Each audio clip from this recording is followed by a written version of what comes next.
설 연휴 앞두고 특별 사면을 단행을 했는데 김관진 전 국방부 장관과 김기춘 대통령 전 비서실장이 포함이 됐어요. 네. 그런데 이분들이 형 확정 일주일 만에 줄줄이 사면이 되면서 이른바 약속 사면 논란이 일고 있네요. 맞습니다. 이게 형이 확정이 안 되면은 사면을 못 하거든요. 형이 확정이 안 되면 면해 줄 수도 없죠, 사실은. 그렇죠. 네, 얼마를 받아야 사실은 면을 해주는데 이게 안 나왔으니까 사실을 면해 줄 수도 없는 거잖아요. 맞습니다. 그래서 원래 1심 선고가 나왔는데 예를 들어 상고를 했다. 그러면 이제 말씀해 주신 대로 사면을 못 해주는 거잖아요. 근데 지난 1일에 이 두 사람, 그러니까 방금 말씀해 주신 김관진 전 장관하고 김기춘 전 비서실장이 모두 상고를 안 했습니다. 그러니까 상고를 포기하거나 상고를 안 했어요. 그러면서 형이 확정이 됐고 각각 징역도 다 2년형이었거든요. 이렇게 되면서 사면 대상자가 됐고요. 이 두 사람만 있는 게 아니고 세월호 참사 유가족들을 불법 사찰한 혐의로 2명이 있는데 그 기무사령부예요. 네. 김대열 전 참모장하고 지영관 전 참모장 이 두 사람도 징역 2년형을 받았거든요. 근데 지난달 31일에 또 상고를 취하합니다. 그러니까 지난 1일에 취하, 지난달 31일에 취하. 그러니까 한 일주일 정도 만에 4명이 다 상고를 취하거나 확정이 돼가지고 모두 다 이렇게 사면 대상자가 되는 이런 상황이 있어요. 그러니까 그러다 보니까 이게 이제 약속한 거 아니냐, 미리 약속을 해줬기 때문에 상고를 안 하거나 포기한 거 아니냐 이런 얘기들이 나오는 거고요. 사실 정치권 취재하다 보면 미리 누가 사면됐는지 되는지 기자들도 좀 알고 싶어가지고 알아보잖아요. 그래서 그렇죠. 실제로 뭐 알아보는 경우도 있습니다. 그래서 알 수 없는 내용이다 이렇게 단적으로 얘기하기는 어려운데 이번 상황이 좀 이례적이긴 합니다. 이게 왜냐면은 통상적으로 정치인들 내지는 이제 주요 인사들 사면을 할 때는 형기가 좀 어느 정도 채워지고 난 다음에 이루어지는 게 좀 일반적이고요. 그렇죠. 어느 정도 그래도 형을 좀 지나면 요 정도 되면 좀 잠잠해지면 이 정도면 좀 고생했으니까 사면해 주자 뭐 이런 얘기가 나오잖아요. 맞아요. 그리고 또 이제 보통 여권에서 당연히 하게 될 테니까 여권 인사 누구를 이제 사면을 해줘야 되겠다 이런 판단이 서면은 이제 야권 인사 누구를 또 같이 해주는 경우들이 있거든요. 이게 왜냐하면 좀 균형을 맞추기 위해서 이런 것들을 예전에는 청와대에서 좀 조율도 하고 이런 얘기들을 좀 들을 수가 있었는데 네. 이번에는 좀 이례적이라고 말씀을 드린 게 동시에 이렇게 4명이 또 바로 이제 형을 얼마 살지도 않고 형을 실제로 산 것도 아니죠. 그런 상황에서 바로 이렇게 됐기 때문에 좀 이례적이다. 이제 이런 표현들이 좀 나오는 거고요. 그냥 관련해서 좀 그냥 이제 들은 얘기들 중에 하나를 해드리면은 이게 알 수 있다라는 말씀을 좀 드렸던 게 예전에 실제로 사면받았던 뭐 정치권 인사가 있는데 저한테 했던 얘기가 되게 여러 명이 자신의 사면을 도와줬다라고 연락이 사전에 오더라는 거예요. 그러니까 내가 너 도와줬다, 너 이번에 될 거야 이렇게 하는 사람들이 굉장히 여러 명이라는 거예요. 네. 그러니까 이제 정치권에서는 사실은 이렇게 좀 내 편을 만드는 그런 작업들이 있는 거잖아요. 그러니까 내가 사면에 너를 위해서 힘을 썼다라고 하는 사람들이 실제 했는지 안 했는지 모르지만 이렇게 뭐 많이 나오게 되면은 그러면 내가 좀 가능성이 높겠구나 이런 얘기들을 좀 이런 한다라고. 얘기를 좀 이렇게 공을 좀 얻는군요. 맞습니다. 내가 좀 힘을 썼는데 내공이야 이렇게 하는데 네. 이제 또 그 받은 사람도 또 나중에 또 확인도 하는 거죠. 또 누구 덕분에 된 건지 뭐 이런 얘기들도 확인을 하는데 어쨌든 그래서 아예 안 나오지는 않는 얘기다. 그러나 이렇게 나온 건 좀 이례적이다. 이런 걸 좀 짚어봐야 될 것 같아요. 사면 발표 브리핑 현장에서 안 그래도 이 얘기가 기자들이 질문이 이어졌더라고요. 형이 확정되자마자 사면된 공직자들은 이제 사전 조율이 있었냐 이런 얘기가 나왔는데 법무부는 대통령의 정치적 결단일 뿐 사면을 약속한 바는 경우는 없다 이렇게 선을 그었는데 지금 말씀을 들어보면 이제 뭐 어떤 교감이 있었는지는 사실은 이제 좀 모르는 거고. 네. 근데 이제 이 시점 자체가 굉장히 공교로운 시점이라는 것도 사실이에요. 그리고 사실은 이제 김기춘 전 대통령 비서실장 같은 경우는 지난 1일이 상고 기한이었더라고요. 그래서 맞습니다. 이제 기한이 끝나도록 상고를 하지 않은 건데 김관진 전 장관 같은 경우는 판결에 불복해서 재상고를 했다가 그래요. 1일 날 네. 포기를 한 거예요. 그러니까 이거는 좀 공교롭다. 그러니까 지금 일단 이 법무부의 설명은 위원회가 있는 거잖아요. 그러니까 위원회에 근데 외부 위원들도 있기 때문에 그 외부 위원들이 어떻게 결정을 할지를 알 수가 없기 때문에 사전에 약속도 해줄 수 없다. 이게 법무부의 입장인데 그런데 만약에 상고를 해가지고 이길 가능성이 조금이라도 있는데 사면이 확정되지 않았다. 그런데 상고를 포기한다. 이건 굉장히 어려운 도박이잖아요. 그렇죠. 그러니까 굉장히 유력한 사람한테 듣지 않았을까 이렇게 좀 추정은 해볼 수가 있을 것 같아요. 물론 뭐 법무부 설명을 다 그대로 인용을 해서 확정된 답을 받진 못했다고 하더라도 굉장히 결정권에 가까이 있는 사람으로부터 얘기를 들었다라고 하면 그런 도박을 해볼 수가 있겠죠. 이건 가능성 빚등을 문제지만. 받았다 이러면 이제 네. 그럴 수 있는 근데 가능성이. 이 징역 사는 문제는 정말로 뭐 괴로운 일이고 또 뭐 중요한 인생의 중요한 문제잖아요. 근데 이거를 포기를 할 수 있다. 그러니까 상고하는 걸 포기한다라고 하면은 상당히 어쨌든 유력한 인사로부터 들었을 거다. 이렇게 추정은 좀 해볼 수가 있을 것 같아요. 이번 사면의 의미, 정치권에서는 좀 어떻게 분석하고 있어요? 이 윤석열 정부 내지는 국민의힘의 그러니까 여권의 이 통합적인 총선 플랜이다 이런 식으로 좀 보고 있는 것 같아요. 이게 어떤 의미냐면은 이번에 인사들을 보면 대체로 그 친박계 인사들이 좀 두드러지잖아요. 네. 뭐 김기춘 전 실장이 가장 대표적이기도 하고요. 그러니까 이런 흐름들은 뭐냐면은 이 박근혜 전 대통령하고 이명박 전 대통령에 대해서 그 윤석열 대통령은 아무래도 그 보수 지지층이 봤을 때는 수사하고 기소했던 인물이라서 빚이 있다라고 좀 생각을 한단 말이에요. 네. 그리고 그런데 이제 처음에 대통령이 당선이 될 때는 외부에서 데려온 인물이죠. 그때는 어쩔 수 없이 무조건 이때는 정권 교체는 해야 되기 때문에 데려와서 확실하게 밀어줬는데 지금 시간이 좀 지나면서 지지율이 좀 많이 빠졌잖아요. 그렇죠. 그러니까 지지율이 빠지는 상황에서는 이 사람이 진짜 보수가 맞아? 약간 이런 얘기들을 또 하기 시작한단 말이에요. 네. 이럴 때 윤석열 대통령으로서는 결국 정통적인 지지층이 없다라는 게 부담이 되기 때문에 뭐 예를 들어 대구도 어려울 때마다 찾아가고 그다음에 박근혜 전 대통령에 대해서도 더 연락도 많이 하고 만나고 신경도 쓰고 이런 모습들을 계속 보이는 거거든요. 네. 그러니까 결국 이 흐름들은 전체적으로는 총선을 앞두고 여권의 지지율이 썩 좋지가 않으니까 다시 한번 이제 친박계나 뭐 친이계를 통합하는 그런 그림으로 좀 보는 거고요. 그래서 이제 국민의힘의 뭐 관계자는 뭐 이렇게도 표현을 하더라고요. 어제 법무부 자료 보면은 갈등 극복과 화해를 통한 국민 통합을 도모한다 이렇게 표현이 돼 있는데 이거는 원래 당연히 이제 사면할 때 일상적으로 보통 나오는 사면의 취지로 많이 언급이 되는 거죠. 네. 표현인데 이번에는 이명박 전 대통령 그다음에 박근혜 전 대통령 그러니까 친이계 친박계 쪽을 좀 통합하겠다라는 그런 의미도 같이 섞여 있는 거 아니냐 이렇게 평가를 이 하더라고요. 통합의 의미를 친이계 친박계 통합으로 좀 볼 수 있다. 그렇죠. 그러니까 윤석열 대통령은 사실은 이제 보수 정당에서는 그렇게 힘이 있는 인물이라고 볼 수는 없어요. 쭉 정치를 해왔던 인물은 아니잖아요. 그러니까 이번에 선거를 앞두고 박근혜 전 대통령, 이명박 전 대통령 이제 세력을 좀 다 가져오겠다라는 그런 그러니까 1차적인 그런 목표를 좀 가동했다라고 보는 게 좋을 것 같습니다. 일각에서는 이제 강서구청장 보궐선거 떠올리는 경우가 좀 있어요. 이제 네. 사면 복권되는 인사들 중에 공천 신청했다는 얘기가 나오더라고요. 이건 사실 공관위에서 인정을 했어요.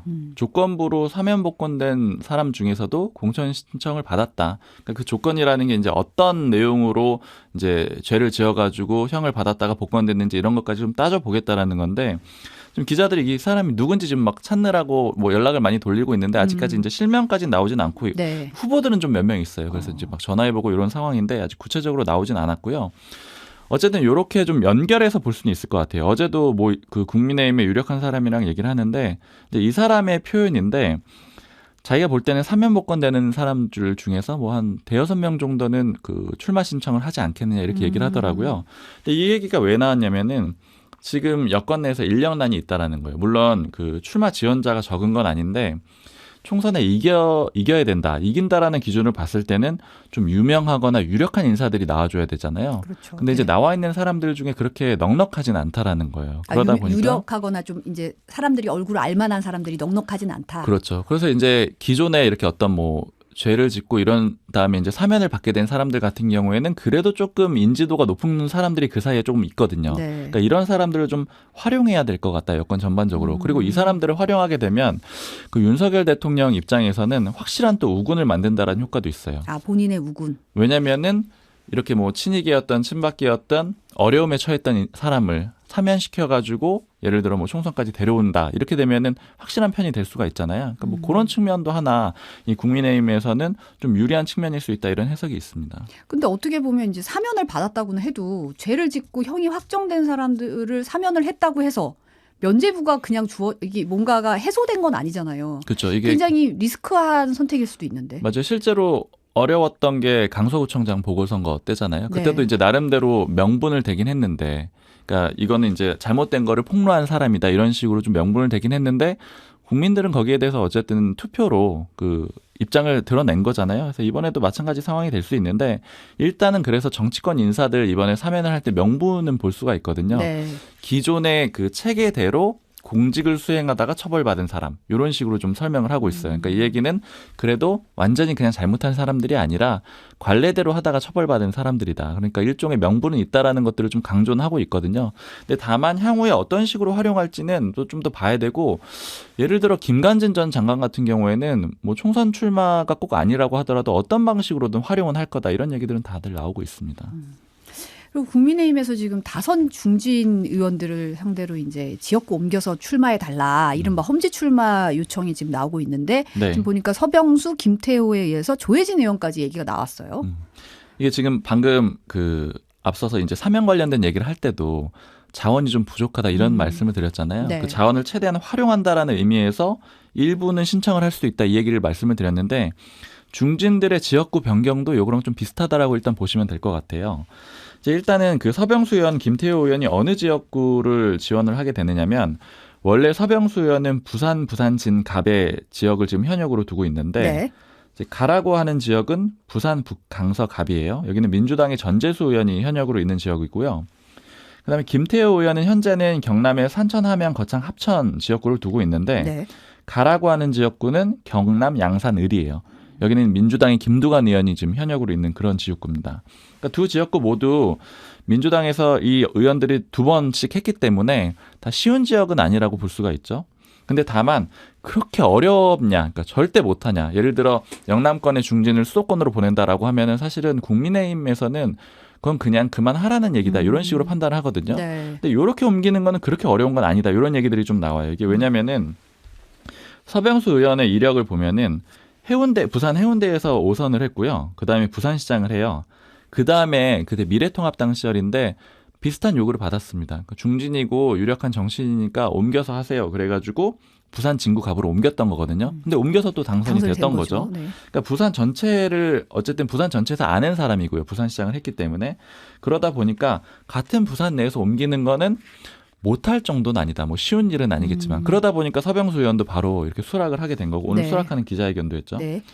그리고 김태호 의원 같은 경우에도 그 이력을 보면은 뭐 경남지사도 했었던 적이 있었고요. 거창군수, 경남지사 그리고 김해을. 네. 맞아요. 김해을 지역구에서 국회의원도 했고 뭐 이렇기 때문에 완전히 이제 경남에서 다른 지역구로 옮기는 게 그렇게 어려운 건 아니라는 거예요. 물론 상대적으로 조금 더 어렵기 때문에 김태호 의원은 지금 뭐 즉답이 나오지는 않고 있는 상황이거든요. 네. 근데 이거는 결국 이해를 해보자라면은 원래 있던 지역구가 좀 좋으니까 거기보다 조금 어려운 지역구로 가서 한석 가져오세요. 이런 정도의 의미로 볼 수 있죠. 원래 상대적으로 조금 원래 갖고 있던 지역구는 신인들한테 줍시다. 이런 정도의 의미이기 때문에 이게 이제 아까 말씀드렸던 자원을 좀 최대한 활용하려는 그런 의미로 볼 수가 있습니다. 그러면은 이제 우리가 처음에 헌신 희생 얘기 나올 때만 해도 정말 수도권 차출론 이런 얘기까지 돌았잖아요. 네. 그러면 이제 당 내에서는 요 정도는 나의 권역 한마디로 우리 좀 얘기하면 나와 마리를 벗어나지 않는다 그래야 되나요? 네. 나의 이 지역을 써도 되나요? 네. 완전 벗어나는 건 아니니까 네. 좀 받아들일 수 있는 분위기다. 요 정도는 나쁘지 않다. 요렇게 해석해도 되는 건가요? 분위기가 그러면? 지금 중진 의원들 분위기가 그렇게 썩 나쁘지 않아요. 처음에 예전에 인요한 혁신위원장이 와가지고 그 뭐 수도권 차출해야 된다 이렇게 얘기했을 때는 굉장히 강하게 부글부글 했었거든요. 네. 근데 그때 얘기들을 들어보면은 이 영남권 의원들을 수도권에 출마시킨다라는 건 사실은 그냥 아무 의미가 없다. 이런 얘기를 더 많이 했어요. 그러니까 의미가 없다라는 게 플러스 1석의 의미가 있어야 되는데 그럴 가능성이 전혀 없는 식의 차출이라는 거죠. 근데 최근에 나왔던 분위기는 이렇게 조금 옮기는 거에 대해서 나쁘지 않다라고 보고 그다음에 또 중진 의원들 3선 이상 의원들에 대해서는 페널티를 주잖아요. 네. 근데 이 페널티에 대해서도 분위기가 그렇게 나쁘진 않아요. 왜냐하면 해볼만 하다라고 보는 거거든요. 이 정도면 해볼만 하다. 그렇죠. 그러니까 물론 당연히 조금 불리해지는 건 사실인데 현역 의원들이 강점이 있기도 하고 뭐 대표적으로 윤상현 의원이나 아니면 권성동 의원 이런 인물들이 반발을 안 하잖아요. 근데 지난번 총선 때 이 사람들은 그 무소속으로도 당선이 됐었던 사람이거든요. 그러니까 만약에 이 공천의 룰이 너무너무 마음에 안 든다. 이거는 내가 절대 이길 수 없겠다. 이렇게 판단을 하면 오히려 탈당을 해가지고 나올 수도 있는 사람들인데 그냥 하겠다라고 따라가는 거잖아요. 그러니까 이 얘기는 뭐냐면 안에서 했을 때도 해볼만 하겠다. 이런 판단인 거예요. 그러니까 지금 전체적으로 흐름 자체가 인연한 혁신이 때 던졌던 것들은 굉장히 좀 강하게 치는 그런 그림이 많았는데 지금 한동훈 비대위 체제에서는 아까 말씀드린 그 자원의 최대화라는 네. 최대 활용이라는 그 명제 아래서 완전히 내치지는 않는구나 이런 식의 판단들을 좀 하는 거죠. 그래서 중진들이 좀 수용을 하고 있는 그런 그림이 있고요. 그리고 아까 2명 말씀을 드렸는데 오늘은 조혜진 의원 같은 경우에도 좀 지역구로 옮겨서 나가라는 요청을 받았다고 본인이 또 공개를 했거든요. 네. 이제 고민을 해보겠다라는 이런 입장이 나왔는데 그래서 이런 흐름들은 쭉 이어질 거고요. 그리고 이게 단순히 중진 의원들을 다른 지역구로 옮긴다. 이런 측면보다는 아까 제가 말씀드린 그 자원의 최대 활용으로 보는 게 더 이해가 쉬운데 이게 왜 그러냐면은 마포 갑 같은 지역구 있잖아요. 아, 그렇죠. 네. 여기 굉장히 많은 국민의힘의 현역 의원들이 몰렸었는데 당장 2명이 옮겨졌거든요. 그러니까 이용호 의원이 서대문 갑으로 옮겨졌고 네. 그다음에 최승재 의원이 경기 광명 갑으로 옮겨졌고 뭐 이런 식으로 옮겨졌는데 또 태영호 의원 같은 경우에도 뭐 구로 갑으로 또 서울 구로 갑으로 출마하겠다 이렇게 또 밝히기도 했고요. 그러니까 이런 것들이 뭐냐면은 전반적으로 조정을 시작했다라는 거예요. 그러니까 제가 들은 얘기 중에 하나는 국민의힘의 주요 그 관계자인데 최근에 한동훈 위원장이 소위 말하는 유난 갈등을 겪고 난 다음에 용산 가가지고 대통령실 가서 그 윤석열 대통령 만났잖아요. 아, 오찬 같이 했죠. 이렇게 네, 같은 곳을 바라보면서. 그렇죠. 네. 그리고 나서 어느 정도 좀 정리가 된 것 같다라는 거예요. 그러니까 공천 방향에 대해서 정리가 됐기 때문에 그 다음부터 본격적인 조율을 시작하는 거라는 거죠. 그래서 지금 이 움직임들이 뭐 적지가 않아요. 방금 말씀드린 조혜진 의원도 있고 여기저기 좀 지역구를 조정하고 있고요. 그래서 이거는 단순히 중진들을 옮기는 게 아니고 전체적으로 그렇게 조정 과정이 있다라는 거고, 그럼 또 하나의 그 초점은 경선을 좀 최소화하겠다라는 아, 거죠. 경선을 최소화하겠다. 왜냐하면 어려운 지역구에 예를 들어 뭐 수도권인데 거기서 경선하게 되면 거의 뭐 100% 진다라고 보거든요. 국민의힘에서는. 그리고 특히 경선 과정에서 서로 갈등을 빚게 되잖아요. 아무래도 생채기가 나죠. 그렇죠. 그리고 경선 과정에서 보통 그 중요한 어떤 그 상대방의 의혹 같은 것들이 대부분 다 제기가 되거든요. 치부가 그때 확 드러나죠. 사실. 본선보다 사실 경선에서 더 네. 그렇고 뭐 가장 대표적인 사례가 뭐 대장동 의혹 같은 것들이 민주당 경선 대선 경선 때 나왔던 그런 의혹들이잖아요. 그러니까 당내 경선을 최소화할수록 어려운 지역구에서 승리할 가능성이 높다라고 보기 때문에 그렇고요. 그래서 제가 들은 얘기 중에 또 하나는 중구 성동을 있잖아요. 네. 중성동을 이 지역구에도 지금 이해운 전 의원, 하태경 의원이 나와 있고 또 이영 장관. 그다음에 이영 전 장관도 나오겠다라고 했는데 여기도 좀 조정을 할 것 같다. 뭐 이런 얘기들이 있거든요. 그러니까 전반적으로 이런 움직임이 있다라고 보시면 될 것 같아요. 사실 그 얘기가 나왔으니까 하는 말인데 이제 용액관들 양지 출마 요것도 이제 좀 그러면 정리가 되는 건가요? 그렇죠. 이게 그래서 이게 정도의 문제일 텐데 물론 이렇게 이제 최대한 자원을 활용을 하면서도 두 가지 욕구가 있는 거예요. 그러니까 총선에 이겨야 되기 때문에 이렇게 최대한 자원을 활용을 하는 거고 또 하나의 측면은 윤석열 대통령 입장에서는 나랑 가까운 사람들, 그러니까 내 뜻을 확실히 지지해 줄 사람들, 이런 사람들이 많이 들어가는 게 당연히 좋거든요. 역대 대통령들이 다 그러했고요.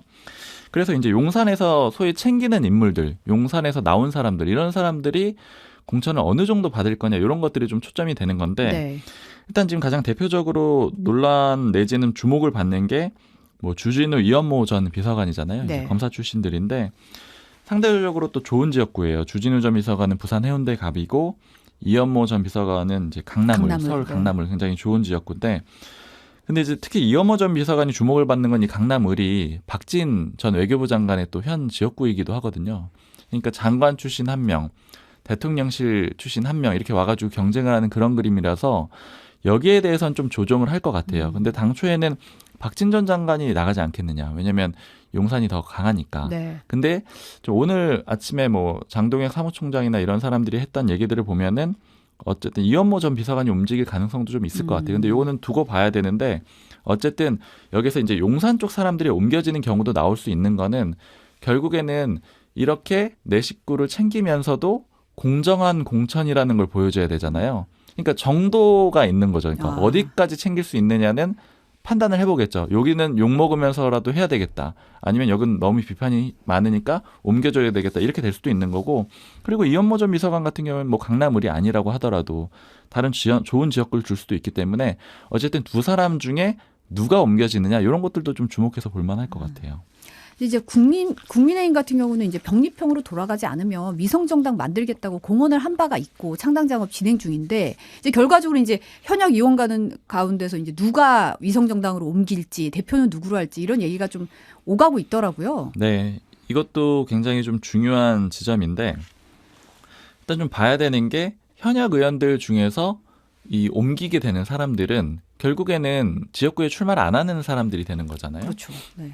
이 사람들은 일종의 희생을 하게 되는 거예요. 그런데 일단 여당이 상대적으로 굉장히 유리합니다. 이건 사실 민주당도 같이 안고 있는 문제거든요. 왜냐하면 비례정당을 어차피 양쪽 다 위성정당을 만들게 될 텐데 이 준연동형 비례제에서는 많은 정당들이 나오게 되고 뭐 예전에 지난번 총선 때도 굉장히 뭐 그 투표용지 길이가 45cm다 뭐 이렇게 할 정도로 굉장히 많이 나왔잖아요. 그러면 이 위성 정당들이 뒷번호를 받게 되면은 그러면 전혀 실제 역할을 못 해요. 왜냐면 앞에 번호를 받는 게 중요한 그쵸. 거죠. 그간에 전혀 들어본 적도 없는 물론 이름을 좀 비슷하게 따긴 하겠지만 들어본 적 없는 정당을 지지자라고 해도 찾아서 이 투표해주기가 어렵기 때문에 앞번호를 받아야 되거든요. 그래서 의원들을 많이 보내줘야 되는데 문제는 이 과정에서 의원들이 많이 넘어가는 1차적인 과정도 하나가 있고 이 대표들이 공천권을 행사하려고 할 가능성이 있어요.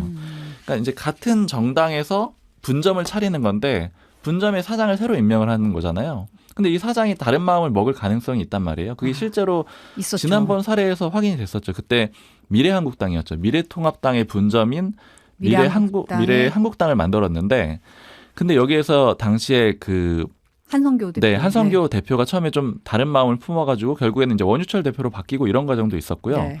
그다음에 그 이후 과정도 실제로 또 해봤더니 많이 나왔어요. 의석수가. 그래가지고 이제 교섭단체가 가능한 수준이 되니까 이제 원유철 대표 다시 돌아가지 않으려고 하는 그런 움직임도 있었거든요. 네. 그러니까 이런 것들은 결국에는 얼마나 향후에 잘 통제를 해야 되냐 이런 걱정들이 있는 거고 이 걱정은 민주당도 있어요. 그러니까 민주당은 그래서 이번에는 제가 이제 모 친명계 의원이 했던 얘기가 뭐 병립형으로 가느냐, 뭐 준연동형으로 가느냐 그 이재명 대표가 발표하기 전날이었는데 친명계 의원이 하는 얘기가 이제 뭐 어느 쪽으로 갈지는 모르겠는데 병립형으로 가게 되면은 그래도 좀 마음이 편한 게 한 일주일 정도만 욕을 먹으면 될 것 같은데 준연동형으로 가게 되면 3월까지 논란이 이어질 것 같아요. 이게 무슨 얘기냐면은 위성정당을 만들게 되면 1차적으로 그 논란이 한 가지가 있고 네. 그다음에 위성정당에 누가 끼느냐의 문제가 있잖아요. 그래서 예를 들어 뭐 조국 전 장관이 들어오네 마네 이걸 가지고 또 한동안 논란이 있을 것 같고 그다음에 이 위성정당이 공천을 하잖아요.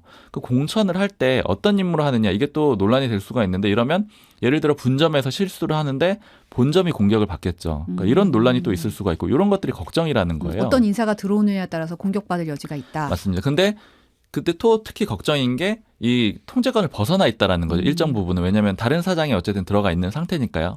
그래서 이번에 좀 주목이 되는 거는 이재명 대표가 이런 얘기를 해요.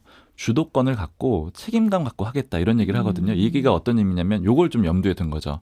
이번에는 위성정당을 만들게 되는데 확실히 우리가 좀 통제하면서 가겠다. 왜냐면 분점 사장 마음대로는 못하게. 그렇죠. 분점에서 문제가 생기면 어차피 본점에서 다 책임을 져야 되니까 이 지점들을 다 특별히 관리를 하겠다라는 그런 의도가 있는 거거든요. 그러니까 그래서 이제 양쪽 다 이런 고민들은 다 같이 갖고 있습니다.